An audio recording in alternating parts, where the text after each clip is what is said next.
1944년 연합군이 노르망디에 상륙하고 프랑스는 해방되었습니다. 그리고 1945년에는 연합군이 2차 세계대전에서 승리를 하게 되었는데요. 이후에 프랑스는 야심차게 재무장을 시작했지만 문제가 있었습니다. 프랑스는 2차 세계대전기 내내 독일의 지배를 받고 있어가지고 항공기술이 정체가 되었었거든요. 다른 나라들은 전쟁 기간 내내 눈부신 발전을 했고 제트기의 시대로 넘어가고 있었지만 프랑스는 프로펠러기 만들던 시절에서 멈춰져 있었습니다. 그러나 천만다행으로 스ን카소에서 프랑스 최초의 국산 CJ 제트 전투기인 SO6000을 개발하는 데 성공했죠. 스ን카소는 당시 선진국들이 개발하던 최신 후테익 제트 전투기에 도전을 했습니다. 바로 S파동 전투기였죠. 후테익은 기존의 직선이기에 비해서 훨씬 더 빠른 속도를 낼 수 있는 날개 형태였는데요. 여기에 더해서 스ን카소는 국산 제트 엔진의 장착까지 염두에 두는 굉장히 높은 목표를 가지고 S파동 전투기 개발을 진행했습니다. 그러나 엔진을 개발해서 주기로 한 툴보메카에서 기술이 부족하다 보니까 납기를 연장해달라고 계속해서 읍소를 냈고요. 후테익 전투기도 만들어 본 적이 있어야 만들지. 결국 S파동 전투기는 개발비를 잡아먹는 귀신이 되었고 실전 배치는 지지부진하게 늦어만 갔습니다. 그 사이를 파고든 것은 바로 다소사였죠. 당시 신생 학고 조조소 회사였던 다소사는 마르셀 블로어라는 천재 항공공학자가 이끄는 회사였고요. 마르셀 블로어는 과도하게 높은 목표 성능보다는 당장 개발해서 배치할 수 있는 현실적인 성능의 전투기를 제시했죠. 그게 바로 우라강 전투기였습니다. 비록 직선이기의 제트 전투기였지만 당장 전투기가 급한 프랑스 공군에서는 덥석 채택해버렸죠. 결국 스ን카소는 다소에게 전투기 시장에서 밀려나 버렸습니다. 자세한 것은 우라강 전투기 편 영상을 보고 오시면 이해가 빠르실 겁니다. 그러나 프랑스 공군은 전투기는 어찌저찌 구했지만 지상 공격도 해주고 또 아쉬우면 공대공 전투도 해줄 전폭기 역시 필요했죠. 그래서 전폭기 개발 사업도 시작을 했는데요. 때마침 스ን카소에서는 SO4000이라는 쌍발 제트 전폭기 시제기를 개발을 해둔 상태였습니다. 전폭기 시장마저도 빼앗길 수 없다고 판단한 스ን카소에서는 급하게 이 시제기를 개조 개발해가지고 프랑스 공군에 납품할 수 있다고 들이밀었고요. 프랑스 공군에서도 다소사는 조조소 기업이다 보니까 생산 라인이 작아가지고 전투기 생산에도 굉장히 벅찬 상황이었으니까 이 제안을 수락했죠. 그렇게 해서 1952년에 탄생한 전폭기가 바로 보트루트였습니다. 자체 중량은 10톤이라 가지고 당시 소련에서 출시되었던 일루신 28 전술폭격기랑 비슷한 체급이었고요. 여기에는 드디어 프랑스 국산 터보제트 엔진인 아타 101 엔진이 장착되었습니다. 최대 추력은 7,700파운드를 가지는 E3 모델이었고요. 이게 쌍발로 장착되었으니 최대 추력은 15,400파운드나 되었죠. 이 때문에 최대 이륙 중량은 21톤급으로 굉장히 힘이 좋았습니다. 게다가 아타 101 E3 엔진 같은 경우에는 잠시 동안 물을 분사해가지고 엔진을 강제 냉각시켜서 연료 효율을 극대화시키는 그런 장치도 가지고 있었으니까 이륙 시에만 설계 출력보다 높은 출력을 잠시 잠깐 내가지고 이륙을 하는 것도 가능했고요. 그리고 드디어 스ን카소에서 제대로 된 후테익을 개발해가지고 이 보트루2에 적용시켰기 때문에 속도도 굉장히 빨랐어요. 수평 속도가 무려 마하 0.9라서 본격적인 전투기인 우라강 전투기보다 빨랐고요. 심지어 급강화시키면 초음속 돌파도 가능한 천음속 전폭기였습니다. 덩치에 걸맞지 않게 날렵한 기동도 할 수가 있었고요. 68mm 공대공 로켓을 무려 200발 이상 장착하고 요격 임무를 떼는 것도 가능했죠. 최대 고도도 15,000m에 달했고요. 이 때문에 1958년에 가장 먼저 실전 배치된 보트루2의 버전은 요격기 버전인 보트루2 N형이었습니다. 그리고 이 모델이 가장 많이 생산된 모델이다 보니까 보트루2 같은 경우에는 소련의 야크-25 전투기처럼 주야간 대형 전폭기 목적으로 운영하려던 측면이 굉장히 컸다는 걸 알 수 있죠. N형은 공대공 탐지가 가능한 드라스-25 A 레이더를 갖추고 있어가지고 주야간 작전이 가능했습니다. 사거리 4km짜리 단거리 공대공 미사일인 AA-20도 장착하고 있었죠. 적기를 멀리서 탐지하고 공격 위치를 잡은 다음에 AA-20이나 공대공 로켓으로 선제 공격을 하는 식이었습니다. 근거리로 접근하면 무려 4문의 30mm 대파기 간포가 불을 뿜습니다. 이 엄청난 화력을 폭격기도 맞으면 답이 없겠죠. 또한 5,400km라는 무지막지한 항속거리는 채공 시간으로도 환산이 가능하니까 우라강이나 미스테르보다 훨씬 더 오랜 시간 채공하면서 초계 임무를 돌 수가 있었습니다. 단자 공격기 형식인 A형도 등장했는데요. 30mm 대파기 간포 4문이라는 무시무시한 화력이 그대로 유지가 되었고요. 내부 무장창과 날개 하드포인트에 총 4.4톤이라는 굉장히 많은 수의 무장을 장착할 수가 있었습니다. 빠른 속도와 무지막지한 양의 폭장량을 갖춰가지고 지상군한테는 사신과 같은 존재였죠. 전술 폭격기 형태인 B형도 등장했는데요. 2명이 타는 복좌기입니다. 한 명은 조종사고 기수 앞쪽에 폭격수가 타는 식이에요. 이렇게 저찰리에 배치된 보트루2는 여러 임무에서 활약하게 되었는데요. 특히 1960년에 프랑스가 드디어 핵무장에 성공하자 구독, 좋아요 꼭 부탁드리고요. 멤버십에 가입하시면 각종 멤버십 전용 영상들을 보실 수 있습니다. 설계 출력 60kg짜리 원자폭탄인 AN-11을 달아서 전략 폭격기로 사용되기도 했었습니다. 하지만 보트루2는 여러 가지 장점에도 불구하고 세월이 지나면서 개념상 노후화를 직격타로 맞아버렸습니다. 일단 보트루2N 같은 경우에는 동년도에 마하 2급의 초음속 요격기인 미라주3가 등장하면서 입지를 위협받게 되었죠.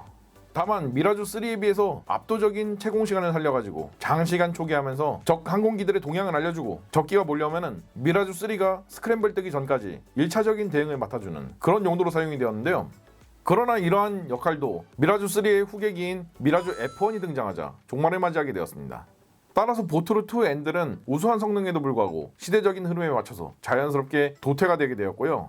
보트루2A는 장거리 침투가 가능한 전술폭격기의 개념으로 쓰여졌는데요. 야간 임무가 불가능하다는 단점 때문에 역시 도태가 되었죠. 보트루2B 같은 경우에는 별도로 폭격수가 탑승할 정도로 제대로 된 전술폭격기였지만 이건 역시 문제가 심각했었습니다. 폭격 조준 장비가 그 2차 세계대전 때 미군 폭격기들이 쓰던 노던 폭격 조준기 있잖아요. 그거 그냥 떼다가 가져왔습니다. 그래도 프랑스군은 전략 핵투발림모도 맡고 있는 보트루2B형들을 추가적으로 개량해서 쓸 것도 검토를 한번 해봤습니다. 왜냐면은 전략 폭격기 전력이 태부족이니까요. 근데 1970년대가 되고 제대로 된 중거리 탄도미사일인 S2 탄도미사일들이 속속들이 배치되자 후속 기종인 미라주4에게 자리를 내주고 도태되게 되었죠. 도태된 보트루2들은 그래도 체급은 좀 크니까 여러가지 계측 임무나 실험 임무로 쓰여지다가 1979년에 전량 퇴역하게 되었습니다. 그리고 보트루2들이 진가를 보여준 곳은 따로 있었으니 바로 이스라엘에서였죠. 이스라엘은 1948년 독립과 동시에 아랍 국가들의 파상 공세를 당하게 되었는데요. 이것이 바로 1차 중동전쟁입니다. 다만 모래알 같은 단합력을 보여주던 아랍군은 열악한 무장을 갖추고도 똘똘 뭉친 이스라엘군한테 각계격파당하더니만 결국 이 전쟁의 승자는 이스라엘이 되었죠.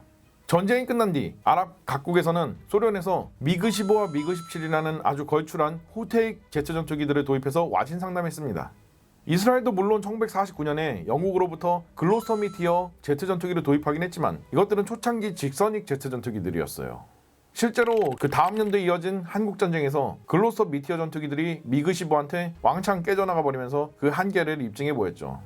근데 이스라엘은 당시 중동의 천덕꾸러기 취급이었습니다. 그래서 괜히 이스라엘한테 전투기 팔았다가 중동 각국들한테 석유 금지 조치 당할까봐 여러 나라들이 이스라엘에 최신 전투기를 파는 것을 꺼려했죠. 이때 구세주로 나타난 것이 바로 프랑스였는데요.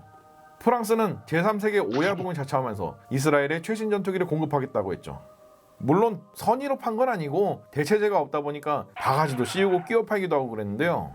어쨌든 뭐 이스라엘은 필요한 건 사야겠으니 울며 겨자 먹기로 돈을 막 여기저기서 모아가지고 우르르 전투기들을 사왔단 말이죠. 이렇게 해서 우라강부터 시작해서 미스테르 시리즈 미라주3까지 이스라엘에 들어가게 되었습니다. 그런데 여기에 대항해가지고 아랍 각국들이 소련으로부터 일루신 28 전술폭격기들을 도입하기 시작했습니다. 이스라엘은 영토가 작습니다. 그래서 여차하면 아랍 국가들이 이스라엘군 전투기가 뜨기도 전에 비행장을 공습해서 파괴시켜버리겠다는 메시지였죠. 그래서 다급하게 이스라엘도 보트루2들을 30대나 사갔습니다. 장시간 초기용으로 쓰려고 N형도 사갔고 장거리 지상지원용으로도 쓰려고 A형도 사갔으며 전략 폭격용으로 쓰려고 B형도 사갔는데요. 이스라엘은 진짜 오체 대만족했습니다. 뭐 성능도 성능이거니와 항속거리가 길어서 먼 거리까지 진출이 가능했기 때문이죠. 당시 이스라엘군은 시나이 반도 이남으로 진출하게 되면은 우라강이나 미스테르들은 진출 거리가 짧다 보니까 지상군을 엄호해주기가 굉장히 어려웠습니다. 게다가 당시 이스라엘이 준비하던 적의 비행장을 전쟁 시작하자마자 공습으로 마비시키고 시작하는 적극적 제공권 확보 전략을 진행하려면은 보트루2 같은 장거리까지 진출이 가능한 전폭기가 필수였죠. 이스라엘은 보트루2들을 인수받자마자 너무 기뻐가지고 아랍 국가들한테 하씨 우리 보트루2 있으니까 더 이상 건드리지 마 이런 성명까지 발표했을 정도입니다. 그러나 아랍 국가들은 안타깝게도 이스라엘의 경고를 무시하고 계속해서 이스라엘을 괴롭혔고요. 1967년에는 아예 이스라엘을 고사시키려고 전방위적인 안보 위협을 가해왔습니다. 그래서 이스라엘은 고사당하기 전에 선빵이라도 한번 쳐보자고 해서 1967년 6월 5일 모든 공군기들을 한꺼번에 출격시켜서 아까 이야기했던 적극적 제공권 확보 전략을 실시했죠. 아랍군의 공군기지들은 불타올랐고 아비규환에 빠졌습니다. 그리고 3차 중동전쟁이 시작되었는데요. 현대전에서 지상군에게 공군력이 마비되었다는 말은 사형 선고나 다름없습니다. 이스라엘군은 그대로 아랍군을 격파하면서 파죽지세로 진군했죠. 이때 보트루트들은 아랍군의 공군기지에 불을 지르며 즐거운 시간을 보냈는데요. 이윽고 보트루트의 전투기로서의 능력치도 보여주는 사건도 일어났습니다.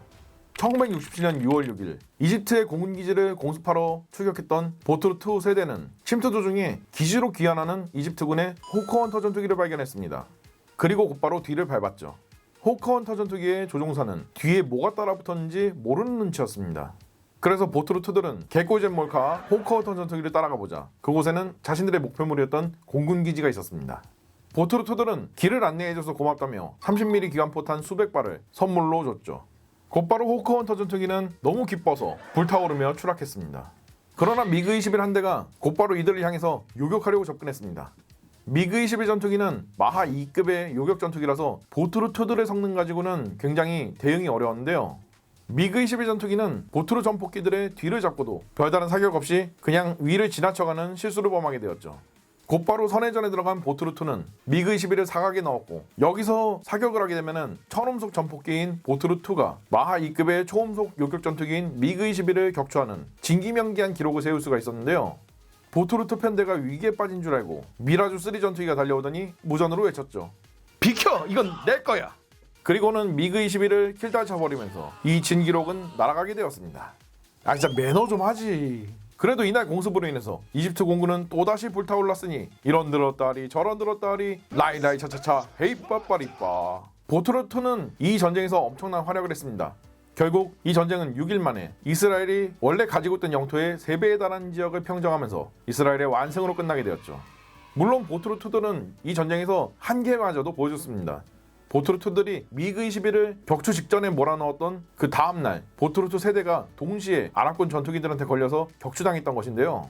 그래서 이스라엘도 슬슬 보트루2들의 성능의 한계를 느끼게 되었습니다. 그리고 이스라엘이 과도하게 아랍군을 몰아붙이다 보니까 중동 각국이 프랑스한테 앞으로 이스라엘의 무기나 부품을 팔면은 석유금수 조치를 하겠다고 협박을 했죠.